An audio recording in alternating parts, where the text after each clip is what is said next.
يعني مسلمان جوا خلت يدكو روجا جماعتنا كيرن أوهنية دي بيني كسا دي تأخير بيتن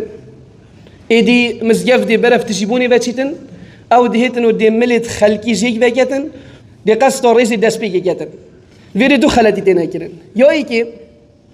وقتی بسرمان تیدد مزگفته و ویدن ريزو إيكي تجيكتن بشتي هنجي ريزو دوي بشتي هنجي يوسي هطا مزگف تجيد بيتن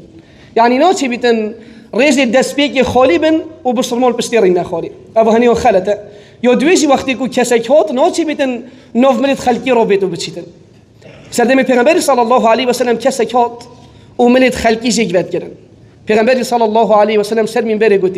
قوتي تو تأخيري هاتي وتو إزعاج خلقي جيت كي رينا خارج جي خدا وإزعاج بسرمانا نكه يعني وقتی که تو درنگ تی با جا درنگ بونا خو کالکیر جهت هی دل بیر رینیا خاری لوا دو خلتی تی نکرن گلک جرا دهنا مزگفته و احتمالا دل بر در رینیا خاری یون دل دیمای رینیا خاری و هنی خلته قصد ریز دست بگی بگه ریزایی که بلا تجیبی تشنی کن ریزا دوی بشین ریزا سی پیغمبر صلی الله علیه و سلم حدیثی که داد بیشتن اگر هم بزانن کار ریزا دست بگی چند یاب خیره هندو واسازی کهین دا سر ریزا ایکی دا بو هوا قرعی که این کاری دست کی کویدن